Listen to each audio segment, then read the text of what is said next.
The future may well lie in playing one-day internationals centered around ICC events like the Champions Trophy and the World Cup. This would ensure that all 50-over matches would build up to those tournaments. That will cut back on the number of one-day internationals played every year, but at least those matches will have a context. Since about, I think, 1985, people have been saying that there's too much meaningless one-day cricket. Maybe it's finally time to do something about it. The 2020 game, as we know, has as many critics as it has supporters in the public. Given that an acceptable strike rate in T20 these days is about 120, I should probably complain about it the most. The crowd and revenue numbers, though, tell us that if we do not handle 2020 correctly, we may well have more and more private players stepping in to offer not just slices of pie, but maybe even bigger pies themselves. So I'll reiterate what I've just said very quickly, because balancing three formats is important. We have Test cricket like we have always had, nation versus nation, but carefully planned to attract crowds and planned fairly so that every Test playing country gets its fair share of Tests, and playing for a championship or a cup, not just some points or a ranking. The 50 overs format focused around fewer significant multi-nation ICC events like the Champions Trophy and the World Cup. In the 4-year cycle between World Cups, plan the one-day calendar and devise rankings around these few important events. Anything makes more sense than a 7-match one-day series. The best role for 2020 is a domestic competition through official leagues, which will make it financially attractive for cricketers. That could also keep cricket viable in countries where it fights for space and attention. Because the game is bigger than us all, we must think way ahead of how it stands today.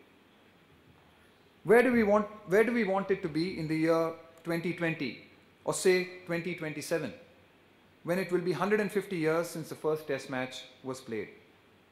If you think about it, cricket has been with us longer than the modern motor car.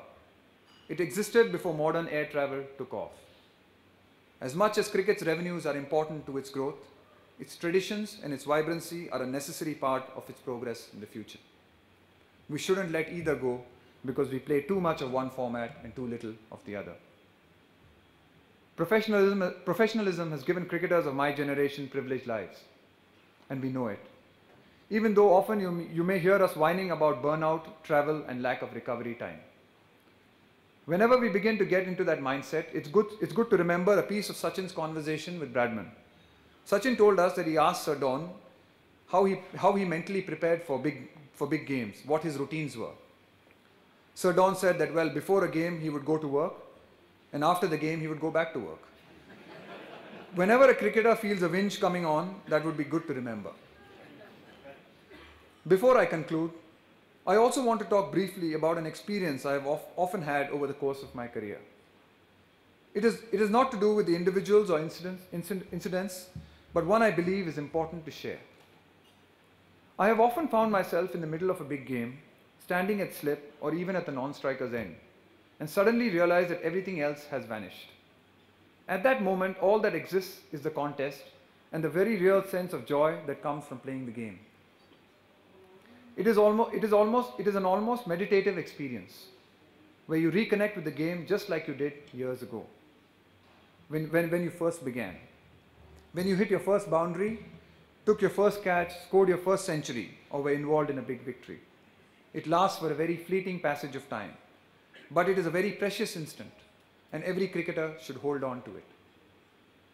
I know it is utterly fanciful to expect professional cricketers to play the game like amateurs, but the trick, I believe, is taking the spirit of the amateur, of discovery, of learning, of pure joy, of playing by the rules into our profession.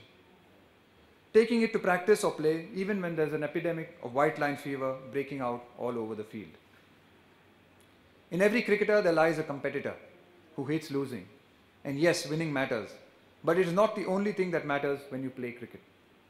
How it is played is as important for every member of every team, because every game we play leaves a footprint in cricket's history. We must never forget that. What we do as professionals can easily be carried over into the amateur game in every way. Batting, bowling, fielding, appealing, celebration, dissent, argument.